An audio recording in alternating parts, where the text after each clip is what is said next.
个比较完整的一个网格已经产生了。那它现在有2个物件，一个是已经修正过的网格，那这个是还没有修正的，就是我们之前那个2个物件结合在一起，然后不能布林的这个物件。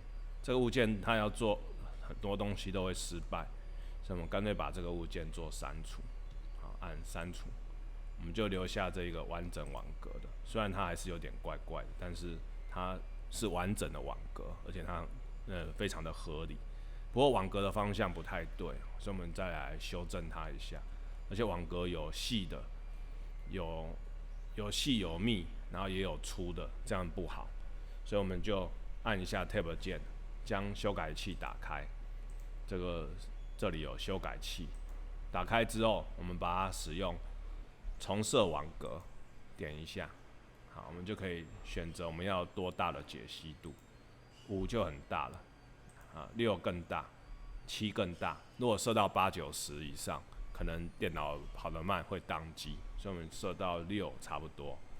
完成之后，我们按套用，我们再来按 Tab 键来检视一下，啊，这个网格这样子比较合理。好，那我们把137 XYZ 轴的照片拿出来对照一下，这是1，很完美；3，很漂亮；7，啊，有些细节要修正，那个我们等一下可以再来处理。不过目前这样子还算蛮满意的。好，那这个部分接下来我要做个雏形，就是要把这个轮胎的这个洞挖出来，这我们就需要用到3这张图，所以我们把7和1都消失，我们按3，好，这个也消失。我们要怎么样来挖这个洞呢？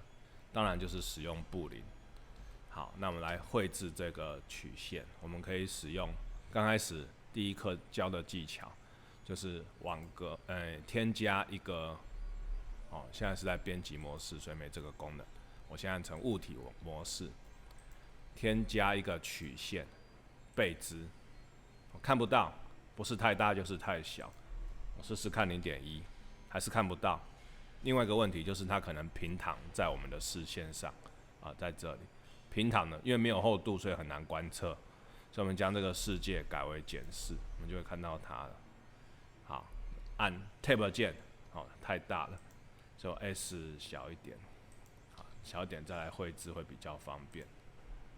先把它调到这个适当的大小，这个 S 调成适当的大小，然后我要开2D，以免我不小心这个倍支曲线飘到我不能够观测的 X 轴。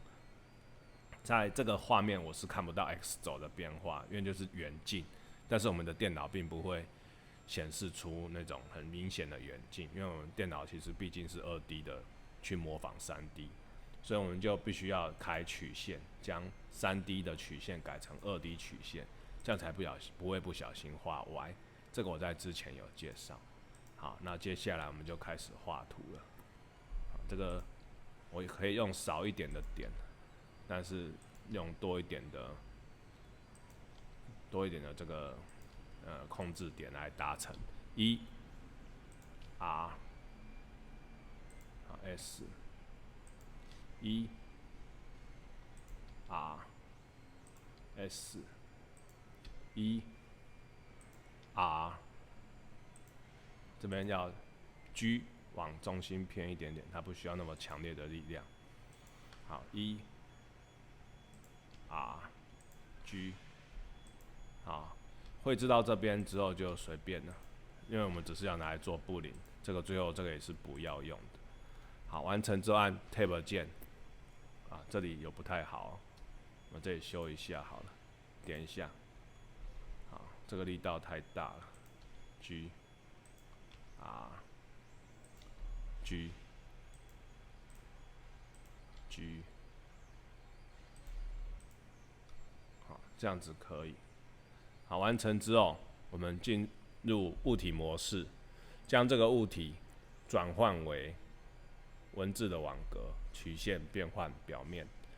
点一下之后，它就变成我们熟知的点线面模式。A 全选之后按 F 就补起来了。补起来之后按1，我们可以往 X 轴方向发展。好，这个就可以拿来做布林了。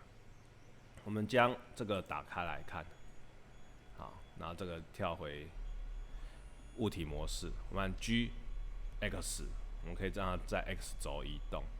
我们左边、右边都让它有这个空间可以做布林。完成之后选它，好，然后按修改器修改布林，这个是插级没错。